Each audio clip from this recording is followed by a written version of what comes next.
Assalamualaikum warahmatullahi wabarakatuh. PPLBP atau yang kita kenal dengan program praktek lapangan berbasis penempatan, yang istilah masyarakat itu PPL, merupakan kegiatan berkala yang dilakukan setiap tahun dan diberlakukan bagi adik-adik kita kelas 12 SMA MA Rodatul Ulum Putuk Rejo Gondang Legi Malang,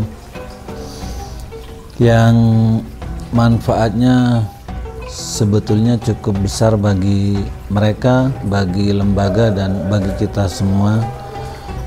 Di antaranya memberikan tambahan pengalaman sekaligus agar mereka berpraktek secara langsung di tengah-tengah masyarakat dengan kegiatan akademik, diantaranya mengajar dan program-program lain, program sosial seperti latihan tahlil dan segala macam, termasuk misalnya apabila di masyarakat ada kejadian wafat anggota masyarakat, maka mereka diharapkan untuk ikut terlibat di dalam program ini. Oleh karena itu, saya atas nama Direktur Pendidikan di Rodatul Ulum 2 Putuk Rejo berharap kepada khususnya wali santri, adik-adik kita kelas 12 SMA MA Rodatul Ulum 2 untuk mendukung secara moral maupun material. Saya ulang, untuk mendukung secara moral maupun material. Yang kedua, harapan saya kepada para panitia dan para perangkatnya yang ikut terlibat, termasuk tim penilai dan posko, untuk mengawal secara maksimal adik-adik kita yang sedang melakukan kegiatan ini. Yang ketiga, kepada para peserta, saya berharap untuk melaksanakan dengan segala tanggung jawab, amanah dan kemampuan yang dimiliki apapun saja untuk bisa menyelenggarakan, mensukseskan kegiatan ini, karena kalian semua bukan hanya wakil-wakil kami di tengah masyarakat, tetapi kalian semua adalah santri yang berstatus sebagai duta, di mana nama baik dipertaruhkan di tangan kalian semua. Yang terakhir, harapan saya kepada pengasuh, keluarga dan dewan pengasuh untuk tidak henti-hentinya mendoakan semua santri, khususnya para peserta PPLBP ini, dengan harapan mudah-mudahan Allah Subhanahu wa Ta'ala melindungi mereka, memberikan kesuksesan dalam kegiatan ini, dan mudah-mudahan menyertakan keberkahan, manfaat setelah kegiatan ini terlaksana. Demikian beberapa hal yang perlu kami sampaikan atas nama keluarga besar Pondok Pesantren Rodatul Ulum 2 Putuk Rejo Gondang Legi Malang. Terima kasih, mohon maaf. Assalamualaikum warahmatullahi taala wabarakatuh. Assalamualaikum warahmatullahi wabarakatuh. Alhamdulillahirabbil alamin, wassalatu wassalamu ala asyrafil anbiya'i wal mursalin sayyidina wa maulana Muhammadin, amma ba'du. Hadaratul kiram yang kami hormati, Dewan Pengasuh Pondok Pesantren Rodatul Ulum 2 beserta seluruh jajaran, yang kami hormati seluruh Dewan Guru Yayasan Pendidikan Usmani, yang saya hormati seluruh wali santri Pondok Pesantren Rodatul Ulum 2 yang berbahagia. Puji syukur kehadirat Allah Subhanahu wa Ta'ala yang mana telah memberi kita nikmat sehingga kita bisa menjalankan beraktivitas sehari-hari tanpa adanya kendala sedikit pun. Kedua kalinya, salawat serta salam semoga akan selalu tercurahkan kepada junjungan Nabi Muhammad SAW yang kita harapkan nanti syafaatnya di hari akhir. Amin amin ya rabbal alamin. Baik, pada kesempatan kali ini ada beberapa hal yang ingin kami sampaikan dari Pondok Pesantren Rodotul Ulum 2. Sebelum itu, kami mewakili dari panitia PPLBP tahun 2024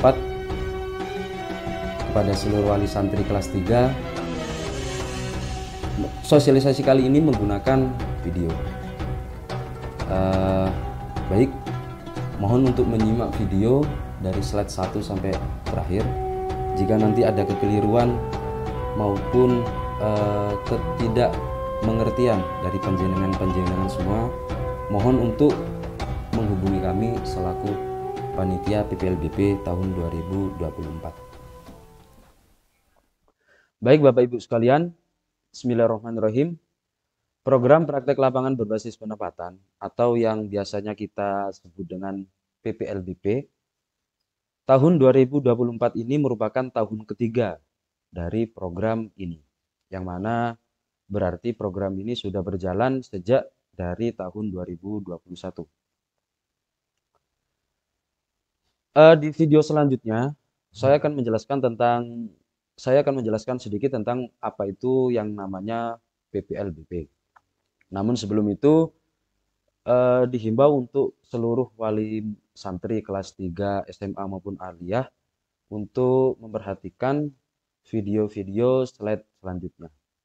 Mari kita mulai. Landasan pemikiran PPLBP.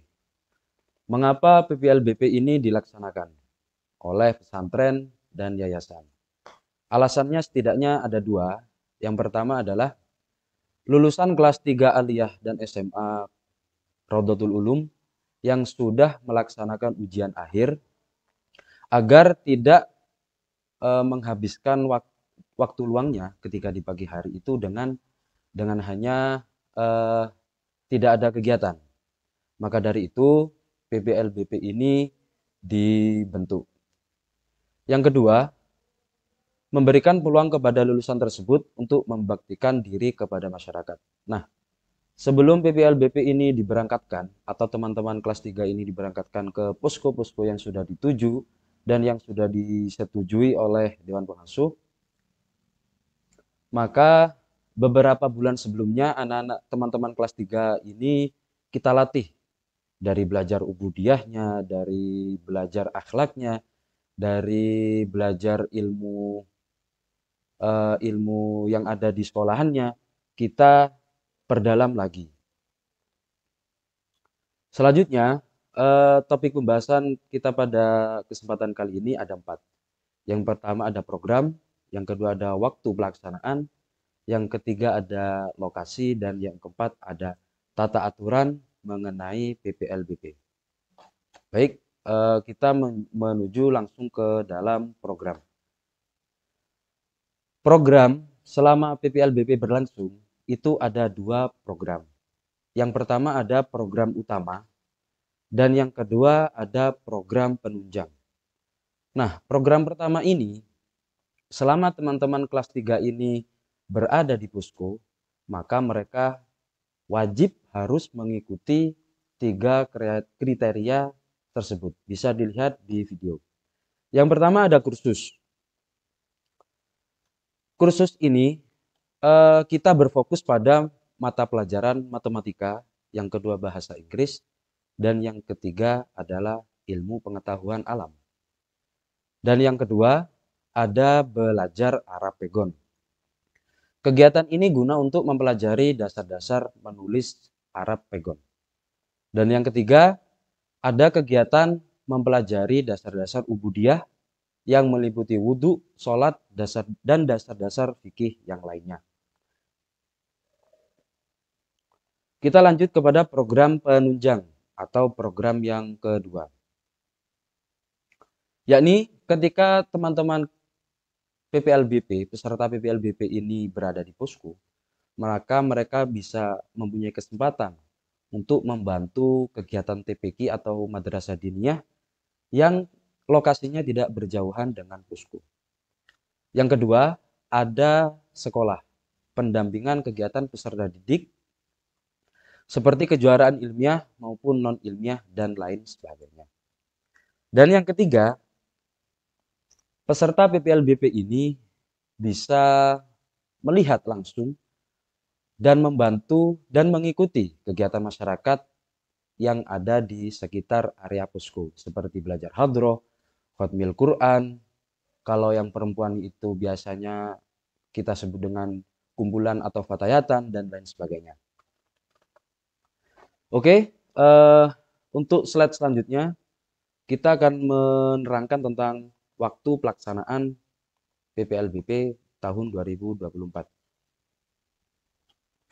Waktu pelaksanaan pemberangkatan kita sudah atur pada tanggal 11 Mei atau bertepatan dengan hari Sabtu besok, yang mana peserta diantar atau dijemput oleh posko yang bersangkutan. Dan yang kedua, pemulangan atau berakhirnya PPLBP pada tanggal 31 Mei tahun 2024. Jadi hampir 20 hari mereka akan melaksanakan kegiatan PPLBP. Selanjutnya kita akan mengetahui lokasi teman-teman kelas 3 ini PPL. Yang pertama ada di Malang Kota. Malang Kota ini berada di berada di Kasin. Itu mereka ada di satu posko. Yang kedua di Bumiayu, di Gang Kiai Haji Parseh Bumiayu. Yang ketiga ada di lokasi Bantur, di Desa Jeding. Dan yang keempat ada di Gedangan Kulon. Mungkin jenengan semuanya mengetahui Pak Bambang, di sana tempat posko Gedangan. Dan yang kelima ada Sumber Manjing Wetan. Sumber Manjing Wetan ini adalah posko yang paling banyak kita tempati. Yang pertama ada di Margomulyo, yang kedua ada di Klepu, Pengeluran, dan Sumber Agung. Dan posko yang paling dekat dengan pesantren yakni Ganjaran. Selanjutnya kita beralih ke daerah timur. Ada di Kecamatan Tirtoyudo. Di sana ada 2 posko. Yang pertama ada di Sumber Tanggil dan yang kedua ada di Gampingan. Selanjutnya ke timur sedikit ada di desa atau di Kecamatan Ampel Gading. Selanjutnya posko yang paling jauh untuk PPLBP tahun 2024 ini ada di Tempur Sari, Lumajang.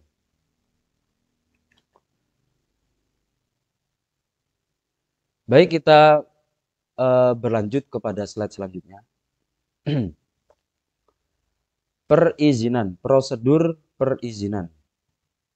Jikalau nanti ketika PPLBP ini ada kendala di teman-teman kelas 3, maka perizinan ini perlu diketahui oleh jenengan semuanya dan oleh peserta. Yang pertama, apabila sakit oleh panitia diperbolehkan untuk tidak mengikuti PPLBP dengan persyaratan wajib dijemput oleh orang tua dan dikembalikan ketika sudah sembuh total. Ketika ada anak peserta PPLBP jenengan semua itu sakit, maka prosedurnya adalah jenengan mendatangi posko tersebut atau bisa menghubungi panitia terlebih dahulu untuk mengizinkan anak jenengan yang sakit. Sehingga dari panitia juga mengetahuinya. Dan yang kedua, diperbolehkan ketika ada keluarga, naudzubillah, ketika ada keluarga peserta PPLBP yang meninggal, maka boleh diizinkan untuk pulang dan berlaku hanya selama 3 hari. Jadi mungkin nanti kalau ada pertanyaan silakan untuk menghubungi panitia PPLBP tahun ini. Ini adalah tahapan perizinan. Yang pertama harus izin kepada tuan rumah atau posko yang bersangkutan. Yang kedua ada panitia pelaksana. Maka ketika sudah izin kepada tuan rumah, harus izin juga kepada panitia. Selanjutnya, peserta PPLBP wajib mengirimkan surat izin lewat WhatsApp kepada panitia. Nah, surat izin sudah kami sediakan di buku panduan peserta semuanya dengan jaga-jaga ketika ada perizinan dari peserta PPLBP yang tidak bisa mengikuti PPLBP tahun ini. Mungkin itu saja yang bisa kami jelaskan kepada panjenengan semuanya. Bila mana ada pertanyaan atau hal-hal yang kurang jelas bisa langsung ditanyakan kepada nomor panitia yang tertera. Mungkin itu saja dari kami. Kurang lebihnya kami mohon maaf yang sebesar-besarnya. Dan tambahan informasi kepada seluruh wali santri kelas 3 yang putra-putrinya mengikuti PPLBP tahun 2024 untuk segera melunasi pembayaran yang sudah dijelaskan atau yang sudah disebar kepada wali santri dari pihak pondok pesantren. Kurang lebihnya kami mohon maaf. Wallahul muwaffiq ila aqwamit thoriq. Wassalamualaikum warahmatullahi wabarakatuh.